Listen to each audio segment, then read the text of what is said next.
Welcome. Just a sound check. Can everyone hear me okay? Great. Well, thank you for joining Cabinet this morning on the 2nd of September 2025. Just an announcement to start with. As Cabinet members will know, we've had some technical difficulties this morning in the chamber, so we're unable to live stream and have had to join online in our various offices around the Civic Centre so that we can upload this for people to view as soon as possible. So I believe the recording has started. So I'll start the agenda. The first item then is attendance. I believe everyone is in attendance and has been able to join. So there should be no apologies. Are there any apologies I need to note from officers? No. Moving on then to declarations of interest and over to Delith. Thank you, Leader. I'm not aware of any interest to declare, but the usual advice is if members ask a question or enter into a debate about a specific matter on the agenda at a later time, then you can declare an interest at that time. Thank you, Leader. Okay, thank you, Delith. And apologies if I have to flick between screens during this, just to check the agenda details. So the fourth item on the agenda then is the minutes from the 8th of July meeting. Are there any matters arising from those minutes? If not, is everyone happy to agree those as an accurate record? Item 5 on the agenda then is the action sheet. There's no outstanding actions on that sheet. Any points anyone wants to raise about that? No, thank you to everyone for actioning the points from the last Cabinet meeting. Item 6 then is our first substantive report, and that's the financial forecast report. So if I hand over to Rob and Andrew on this one. Yep. Morning. Thanks, Leader. Can everyone hear me okay? Yep. Yeah, just say Andrew's on leave at the moment, so it's just me today. So I'll just give a quick overview of the report. This is the first in-year update financially for you this year. It's the based on the month 4 position, so the position as of July 2025, and the report is in the usual format, covers the revenue, capital positions, and a quick update on financial standing and reserves. So if I just start with the revenue position, so you'll see from the report in front of you that our current forecast is for an adverse variance overall of 624,000. I'll talk in a little bit of detail about certain variances within that position, but I think it's important to highlight that whilst that's an adverse variance at this stage of the year, personally, and we don't feel that's something to be unduly concerned about. If we cast our minds back 12 months, the figure being reported at that stage was significantly higher, and obviously steps were made to achieve a balanced position by year end. So there's reasonable confidence that barring any major pressures emerging unforeseen, then we can aim for a balanced position by the end of the year. But this is the forecast as it is now, and you'll see from within the table in paragraph 3.1 some of the bigger variances. You can see one within adults and communities, one in relation to housing benefit subsidy, and then compensating variances within centrally held budgets and finance other. So just picking up on the specific positions within certain service areas, I want to highlight children and family services, because whilst we're reporting pretty much the balanced position overall, I think it's important to highlight just how positive that is. Obviously, that was a major area of pressure last year. And as you'll be aware, steps were, have been taken, significant steps have been taken to improve that position. And you'll also recall that a transitional financing plan was agreed as part of the budget for this year. And what we're basically seeing is that the current forecast is quite considerably improved compared to last year, to the extent that of that transitional funding, and it was 1.9 million agreed in totality, at the moment we're only anticipating that 461,000 of that 1.9 will need to be accessed.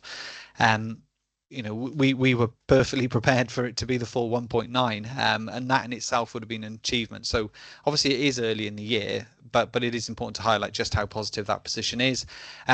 In terms of that 1.9, all of that funding is still there. So if the position does take a turn for the worse because placement numbers spike or anything like that, that coverage is still there. But obviously it's a really positive position, the fact that we are working well within that transitional amount at the moment. So that's children and family services. You'll have seen that there's an adverse variance within adults and communities at 271,000 at this stage of the year. Two main elements to that: a favourable variance within adult social care itself, although within that position there's a big over and under in terms of employee costs and third-party placement costs, but they are largely offsetting one another. And also you'll see that there is a pressure anticipated in connection with the farm. You'll obviously be aware of the situation in terms of a later than anticipated opening, and that naturally has a financial consequence. But I think it's important to highlight that until it opens, there's lots of variables at play. So, we need to see how that plays out once trading commences, and there's some actual figures to go on, because at the moment it is estimates and it's based on assumptions. So we'll have more clarity over the coming months. And I think it's also important to highlight that there is the scope to cover that pressure from within reserves and things like that if needed, but at the moment what we're trying to do is manage it within the overall position. If that doesn't prove possible, then there is the opportunity to look at using reserves to cover that hopefully one-off pressure. In terms of the next main area to just highlight, skipping down to paragraph 3.2.11, housing benefit subsidy, a pressure currently identified of 373,000. It's a continuation of the same theme as we've had for a few years now, and most other authorities experience as well, insofar as the cost of temporary accommodation is not fully covered by the housing benefits subsidy received from the Department of Work and Pensions. Obviously, we were anticipating and hoping that pressure would be manageable in year. That's not currently proven to be the case, but steps, as I understand it, steps are being taken to try and reduce that and cope with the demand within the existing accommodation offer that we have. But at the moment, that is forecasting a pressure. And then the other two areas, just quickly, centrally held budgets, there's a pressure there. At the moment, we're not anticipating full achievement of all of the budget mitigations that have been put in place for this year. We are hoping that they will be fully achievable by the time the next financial year comes around. So this, if that was the case, this would be a one-off pressure to manage, and again we're hoping that will prove to be manageable within the wider position. And clearly, if some of that delivery can be delivered in year, then that will have a positive impact on the overall position. And in terms of finance others, there's some favourable variances there in connection to with non-domestic rates credits, an internal over recovery of pension contributions, but also a potential surplus in relation to council tax collection. So they're the main sort of pressures and positives within that position. As I said at the outset, I think overall we're hopeful and reasonably confident that there will be scope to deliver a balanced position by the end of the year. We anticipate that there'll be additional in-year grant funding for specific pressures in areas like adult social care, which often materialise once we're into the financial year, and hopefully there will be some natural improvement as we progress as well, which is traditionally the case as we get more certainty around forecasts and projections and things like that. And as I said, if it doesn't prove possible to sort of naturally move towards a balanced position, there are reserves in place that we can call upon to cover some of these specific pressures. So overall we feel that that's a broadly positive position to be in, even though on the face of it may seem slightly unnerving that there is an adverse variance being forecast.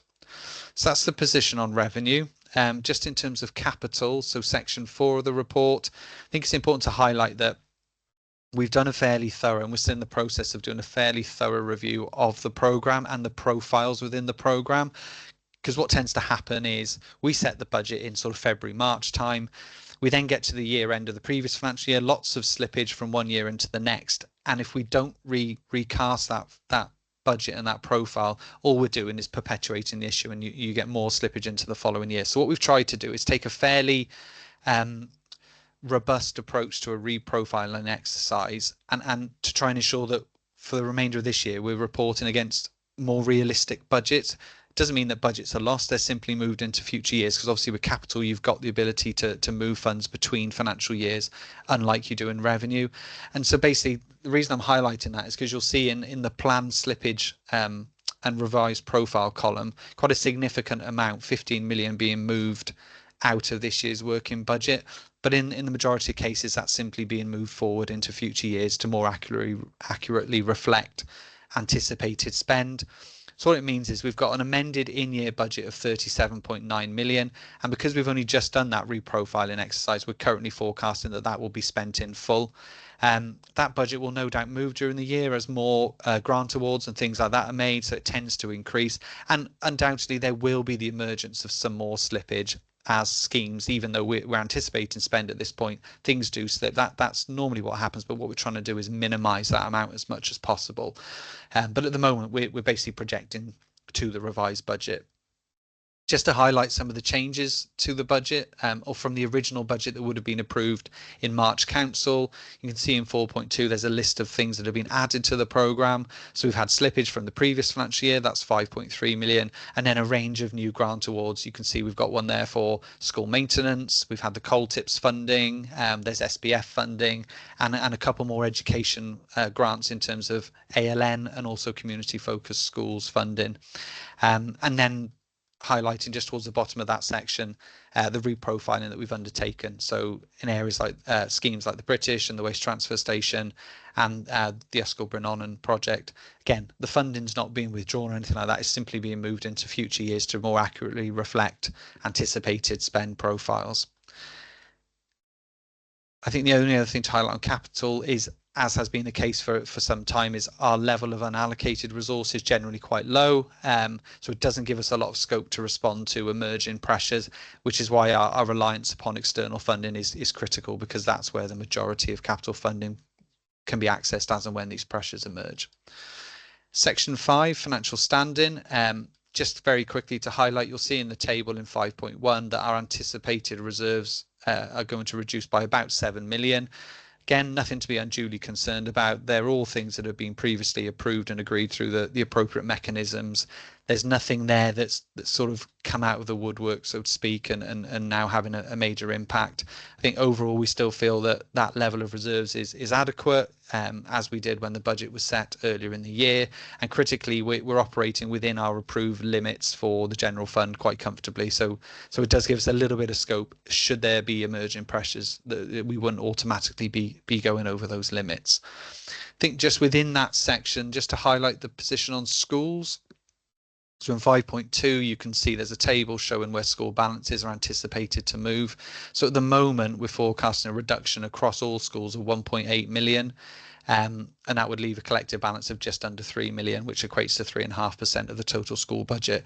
Important to highlight, though, that is an improvement already in comparison to the governor approved budget. So governor approved budgets were only done back in May, already reporting a more favourable position in terms of school balances, and you know, a bit like the wider council position, generally what happens is that improves as the year goes on, particularly if Welsh Government are to issue any further grant funding that at this point we don't know anything about. So generally that's not too concerned a position. Just to highlight, though, there are 3 schools within that wider total that are anticipating deficits at this stage. 2 of them are relatively minor in the primary sector. There is one that is quite significant in the secondary sector. But we are working as our education colleagues closely with that particular school in order to ensure there's a recovery plan ultimately in place and a way to address that deficit over the medium term, because it's not something that can easily be addressed in 1 year, because it is quite a significant figure. Other than that, I don't think there's anything else to draw attention to. So you'll see in the recommendations, it's simply to note and approve the forecasts, and also just note the comments regarding our outlook for the rest of the year. So I'm happy to take any questions, but that's my update on the report.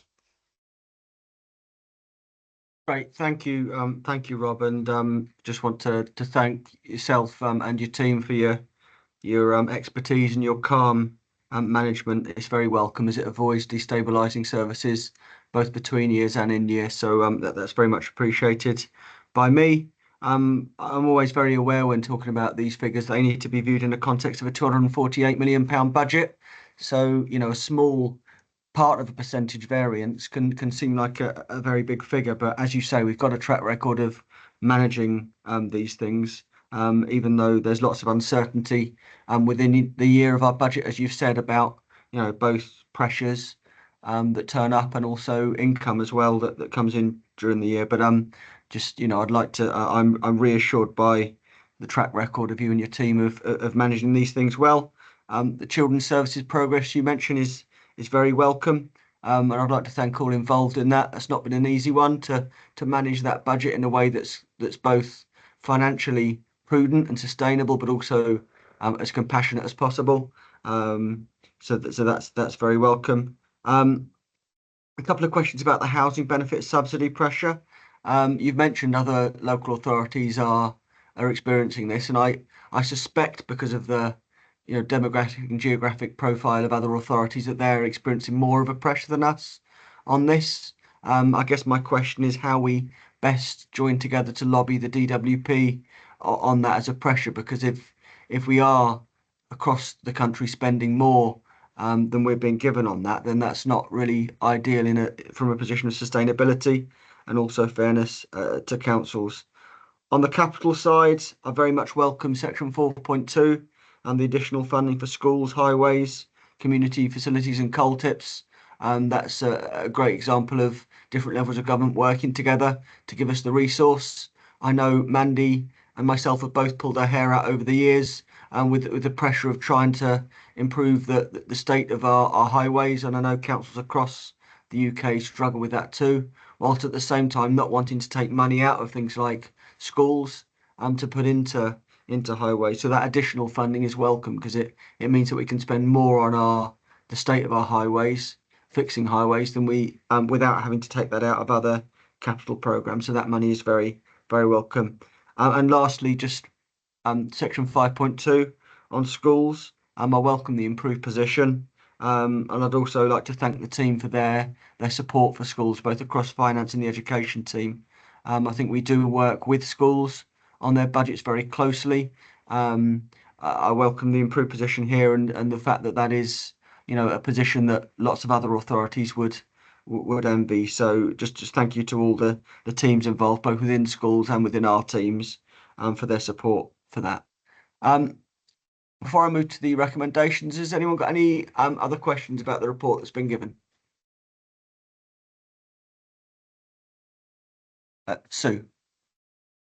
Yeah, just a quick observation as much as anything with regard to the reprofiling exercise on the slippage on capital projects. Given that we know that this is a really difficult skill to develop, to profile the spend over a period is always problematic. Are we erring on the side of caution in allowing long enough periods for delivery of these big capital projects so that this kind of reprofiling exercise isn't quite as necessary in future? Or is this just to be done annually as a one-off sort of readjustment closer to the end of the year? It's just looking for more information about how this is handled, really. I'm sure it's being done well and professionally, but it does feel as though slippage is problematic. Yeah, I'm happy to come in on that point. I think is a combination of it is difficult to avoid this sort of exercise once a year, because with all the best will in the world, things naturally do slip. Unforeseen things can arise, and that can affect the profile.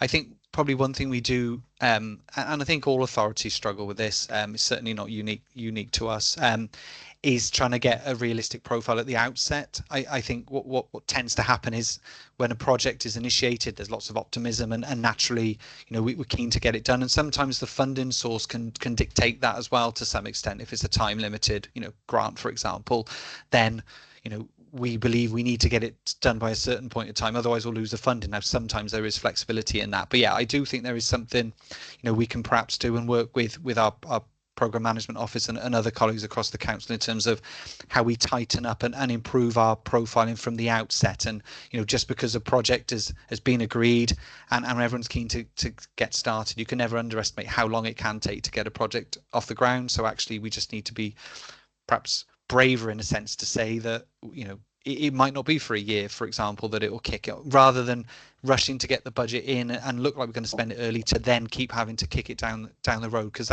that's not a good look either. So I think it's a combination, but it is difficult to avoid this sort of reprofiling exercise, because we set the budget for the year in February, March. at that point, obviously, we haven't even concluded the previous year. And with capital in particular, there is an awful lot of activity, both accounting wise, but also practically around the year end, which can mean that you get into sort of April, May, and it already looks very different to how it did in February, March. So to some extent, it probably is good practice to do this exercise, but the more we can minimize the amount of slippage and reprofiling being identified clearly, that would be a positive. Great, thanks, Rob. Stephen, did you want to come in there? Yeah, I just wanted to, it's a good question actually, but I just wanted to build on what Rob had said, which I agree with completely. As difficult as it is, though, I think there is work that we can do and we are doing to sharpen our focus around our joint capital and regeneration delivery board, which we're looking to do jointly with Blaenau Gwent now that we've got as a part of what we can do in terms of scaling up our delivery and our assurance around some of this. And we also have a sharpening up around grant funded projects, place-based service transformation projects and workforce development projects through our Nexus board. And of course, we've started and we're looking now at a federated transformation board to sit alongside those three. So we are sharpening up the governance in all areas as best as we're able to, but obviously we're still very early in the journey of that. But just to give Councillor Morgan some assurance that we are looking at this from all angles. Thank you. Great, thanks. And then on the specific question about housing benefit subsidy and the pressure there, anything more you think we can do to try and resolve that so it doesn't continue to be a problem? Yeah, I suppose it's probably not an easy question for me to answer. Perhaps service colleagues would be better placed. But I think, Leader, when you asked the question originally, you are right that most authorities are facing the same challenge, and some are facing quite much bigger figures, even proportionally bigger figures, because naturally these sorts of challenges can be concentrated in certain types of areas and locations. So we probably aren't facing the financial challenge that others are, but it is still significant, particularly when the budget doesn't really relay the full picture, because the net budget's relatively small because we're budgeting for the element we think we can't recover, but actually of course the gross spend in this area is quite significant. So it is a big challenge. In terms of what we can do collectively, it's a difficult one for me to answer, but certainly it is a common challenge, and some other authorities, ourselves included, no matter what steps we take, it seems that this pressure doesn't necessarily go away. I don't know, I can see that Dave's got his hand up. I didn't know if he wanted to come in there. Yeah. Thanks, Rob. Come in, Dave. Yeah, happy to come in there. You're absolutely right. One of the key things for us to do is to coordinate the engagement with UK government, with the DWP around this. One of the big issues that we face is that in order for us to deliver housing in a more affordable way and in a more sustainable way, it makes sense for us to work with housing associations through temporary accommodation leasing. But that pushes us into a world where the local housing allowance rates apply, and that's what hasn't changed in many, many years from a UK government level. What that ultimately means then is, whilst that reduces down the overall cost of our housing provision, it shows up as a housing benefits subsidy pressure as opposed to temporary accommodation pressure, which is what a lot of other councils are facing. So we've taken steps to try and mitigate the overall cost to the council, but that's why it presents as a housing benefit subsidy issue. Just to give some further assurance on that, though, there's a lot of work that we've done over the past couple of years with the housing associations to reduce down their void rates. The quicker that our RSL partners can turn around their voids, the quicker that we can move people into appropriate accommodation and free up that temporary accommodation for those who need it coming through, which ultimately reduces the costs of temporary accommodation provision as well. So there's a lot of work gone on in that arena to improve void rates. And we've also brought additional stock online in the last couple of years as well. So with the creation of Pearl House and other facilities, that allows us to manage some of that stock directly ourselves, which reduces, again, the pressure on temporary accommodation budgets and on housing benefits subsidy that goes along with those. So there are steps that we've taken. There are certainly further steps that we can take. And as I say, driving down that void rate even further with the RSLs is the primary one for us to focus on. That's a good point. I guess that shows, as well as the sort of the human imperative of things like Pearl House, it shows there's also a sustainable economic imperative too to doing those sort of things ourselves. Okay. Any other questions before I move to the recommendations? The recommendations are at paragraph 6.1. It's recommended that Cabinet notes and approves the initial revenue and capital forecasts and comments regarding the outlook for achieving a balanced revenue position by the end of the financial year. Can I have a show of hands in favour? Looking across my screens, I believe that's unanimous. Anyone against? No. Anyone abstaining? No. Okay, that's carried unanimously. And thanks very much for the report, Rob, and for the work that's gone in behind it. And please pass our thanks on to the team as well, and both within finance and across the different departments, for the financial management that's gone into that. Okay. Item 7 on the agenda then is the Active Gwent Sports Wales Partnership Report. If I hand over initially to Fiona or Bethan, I don't know who's going first. Who will? Thank you, Leader. So this report is about a change in the way that we manage our funds for what that come from Sports Wales. So Sports Wales have moved towards a regional model of sports governance and delivery. This means that each region needs to develop its own partnership model, as funding will only be released once that's in place. Ours is, ours being Gwent, is proposing an Active Gwent partnership, which will be hosted by Newport City Council. The host authority will administer and manage the funds, but they won't be responsible for making any decisions or strategy and the budget. The Active Gwent Governance Board will manage this. Each council will have a representative, a senior officer as a representative. Beth will be ours. Bethan McPherson will be ours, and I'm sure she'll be a strong voice on that board. They also will be seeking 5 independent board members and an independent chair as well. So I'm sure there's extras that Bethan can add to that. Morning, everyone. Probably not a huge amount because it is quite a short report and it's quite focused in terms of its purpose. Obviously, it's essentially seeking our participation in that regional board and that delegated authority from myself as the head of community wellbeing to be that representative on the partnership. As Fiona has outlined, Sports Wales have been advocating and subsequently issued a directive requiring all local authorities to establish regional sports partnerships. So these have been set up across Wales, some more advanced than the Gwent position, but we are following suit at pace. And as mentioned, Newport City Council will be the lead, the host authority in terms of the governance and legal financial elements of that, but essentially the board will be independent, and Newport's essentially assisting governing that arrangement.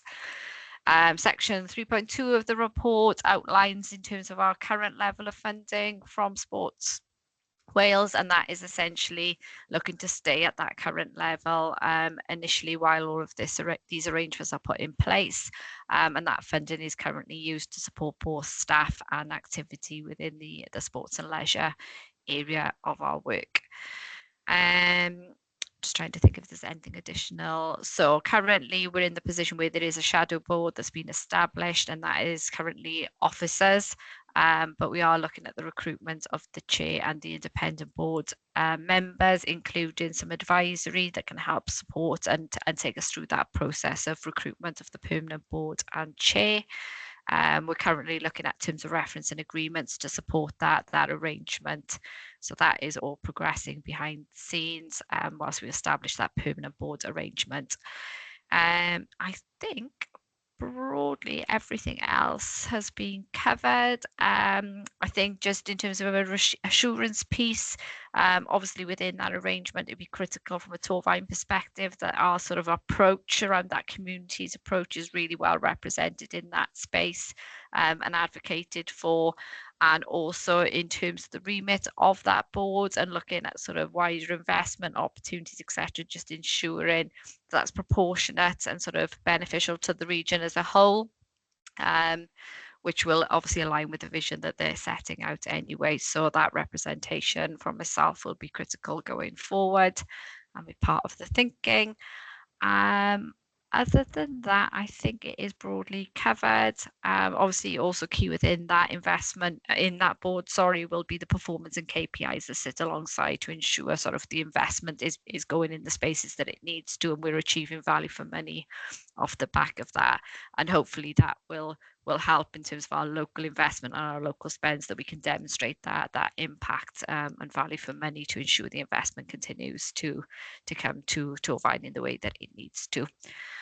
So essentially, the recommendation is to request the Cabinet approves the participation of Torfaen in the Active Gwent Regional Sports Partnership on the terms set out in the report, and delegates authority to the Head of Community and Wellbeing to act as the Council's representation on that partnership board. Thank you. Any questions? Great. Thank you both. I think you've outlined well, for a start, the status quo is not an option, but then I tend to be an optimist on these things and view things as an opportunity, not a threat. Because I see the benefits of partnership in this space. I guess my question is, how do we ensure that things like our community's approach, where we view, sport and physical activity not just in its own context, but also in the context of improving our population's health, well-being, how do we ensure that gets taken forward and the interests of clubs and individuals are taken into account? I guess my second question would be about reporting back. Do we know the timelines yet for the appointments of the board and chair? And I guess the reporting mechanism would be back to Fiona as executive member, and then into us as a whole as well, so that you can sort of give us feedback on how it's going.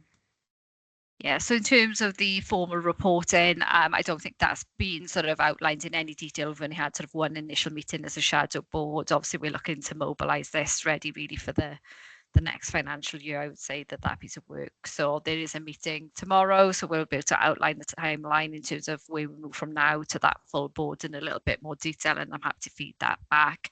And yeah, then I would anticipate as a minimum, we'd expect sort of quarterly reporting in terms of performance in line with the funding reporting. So once that's kind of confirmed, I can feed that back, and we can build that into the reporting programme, potentially in an annual report back into Cabinet then on the performance side of it. In terms of the community's approach, I think sort of the guidance that I've seen and the approach from a strategic perspective is to look at all mechanisms to deliver. So I think it already hits on some of those agenda points, whilst also looking at the bigger investment opportunities from the other side of it. So myself will be a representative and obviously quite keen in terms of that approach, but also Blaenau Gwent will obviously be part of the same board, and they'll be advocating that same community's approach, etc. So that's already been mooted, and again then that performance measures for sort of tracking that in terms of impact as well has already been highlighted as being critical to sort of demonstrate a different approach to delivery going forward. Okay, great. I guess it's another benefit of federation, really. We get those two voices around the table, hopefully pulling in the same direction. Any other questions before I move to the recommendations? Check on the other screen. Oh, it is good to be discussing sports on the week that such a big sporting occasion comes, not just to Torfaen but to Gwent as a whole over the weekend with the Tour of Britain. I look forward to welcoming lots of people to the area, and for residents to be able to see a great sporting event and to show off our communities and our environment as well. So I look forward to that. The recommendations are at paragraph 9.1. As Bethan said, the recommendation is to request that Cabinet approves the participation of Torfaen in the Active Gwent Regional Sports Partnership on the terms set out in the report, and delegates authority to the Head of Community and Wellbeing, that's Bethan, to act as the Council's representative on the partnership. Are we all happy to approve the report? Show of hands in favour. Looking across the screen, I believe that's unanimous. So anyone abstaining? Anyone against? No, so that's carried unanimously. Thank you, colleagues. Now I believe we have to move to the exclusion of press and public. Are we happy to agree that for the last agenda item? That's carried. We move to exclude the press and public.